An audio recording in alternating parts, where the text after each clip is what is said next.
सुप्रभात प्यारे बच्चों, हिंदी की कक्षा में आप सभी का पुनः स्वागत है। आज हम पढ़ रहे हैं कक्षा 7 से पाठ 13 एक तिनका, जो एक कविता है और इसके कवि हैं अयोध्या प्रसाद उपाध्याय हरिऔध जी। हिंदी भाषा के महान कवि अयोध्या प्रसाद हरिऔध जी का जन्म 15 अप्रैल 1865 को उत्तर प्रदेश में हुआ था और इनकी प्रमुख जो रचनाएं हैं ठेठ हिंदी का ठाठ, अतखिला फूल, प्रिय प्रवास हरिऔध जी का सबसे प्रसिद्ध और महत्वपूर्ण ग्रंथ है। यह हिंदी खड़ी बोली का प्रथम महाकाव्य है। इसे मंगल प्रसाद पुरस्कार प्राप्त हो चुका है और भाषा शैली इनकी ब्रजभाषा और खड़ी बोली दोनों ही में इन्होंने कविता लिखी हैं, किंतु उनकी अधिकांश रचनाएं खड़ी बोली में ही हैं और इनकी मृत्यु 16 मार्च 1947 में निजामाबाद में हो गई थी। आइए देखते हैं एक तिनका कविता के माध्यम से कवि हमसे क्या कहना चाहते हैं। मैं घमंडों में भरा ऐठा हुआ, एक दिन जब था मुंडेर पर खड़ा, अचानक दूर से उड़ता हुआ, एक तिनका आंखों में मेरी पड़ा।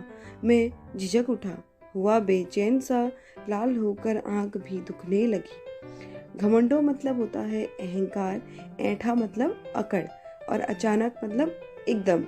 मुंडेर मतलब छत की चारों ओर उठा हुआ दीवार का ऊपरी भाग। तो इसमें हरिऔध जी बताते हैं कि एक दिन वे घमंड की भावना से भरकर अपने आप में अकड़े हुए एक मुंडेर पर खड़े थे। तभी अचानक उनकी आंख से दूर से उड़ता हुआ एक तिनका आ गिरा। इस तिनके ने उन्हें बेचैन कर दिया। पहले तो वो थोड़ा सा झिझके, फिर परेशान हो गए। तिनके के कारण उनकी आंख लाल हो गई और उनकी आंख फिर दुखने लगी। मूठ देने लोग कपड़े की लगे, ऐंठ बेचारी दबे पाँव भगी। जब किसी डब से निकल तिनका गया, तब समझ ने यूं मुझे ताने दिए। ऐंठता तू किस लिए इतना रहा, एक तिनका है बहुत तेरे लिए। इसमें मूठ का अर्थ है कपड़े का गोलाकार रूप। कपड़े की जो मुट्ठी से हमने छोटी सी बनाई होती है उसको बोलते हैं मूठ। ऐंठ मतलब होता है घमंड या फिर अकड़। समझ मतलब बुद्धि, पाँव मतलब पैरों और ढब मतलब उपाय। तो हरिऔध जी बताते हैं कि सहानुभूति से लोग कपड़े की मूठ मतलब कि जो गोलाकार रूप है कपड़े का, उसको बनाकर उसकी आंख को सेकने लगते हैं या सेकने लगे। तब उनकी अकड़ अपने आप ही भाग गई। किसी उपाय से तिनका तो निकला, पर यह संदेश दे गया कि व्यक्ति को घमंड नहीं करना चाहिए। एक साधारण सा व्यक्ति या वस्तु भी हमारी परेशानी का कारण बन सकता है।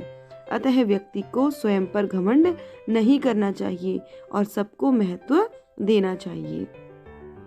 हरिऔध जी ने यहाँ पर बताया है कि कभी भी किसी बात के लिए हमें घमंड नहीं करना चाहिए, क्योंकि एक छोटी सी बात या एक छोटा सा तिनका भी तुम्हारे घमंड को दूर कर सकता है। जैसे हरिऔध जी की आंखों में एक तिनका चला गया तो उनका घमंड, जो उनकी अकड़ थी, वो इसलिए दूर चली गई या इसलिए वह घमंड चूर हो गया क्योंकि उनके एक तिनके के लिए भी, उनको एक तिनका निकालने के लिए भी सामने से लोगों की आवश्यकता पड़ी। इसलिए हमें यह शिक्षा मिलती है इस कविता से कि हमें कभी भी घमंड नहीं करना है। तो बच्चों, आपकी यह कविता यहाँ पर समाप्त होती है। आपका आज का कार्य है कि आपको यह कविता बहुत सुंदर सी राइटिंग में अपनी हिंदी की फेयर कॉपी में नए पेज से शुरू करनी है।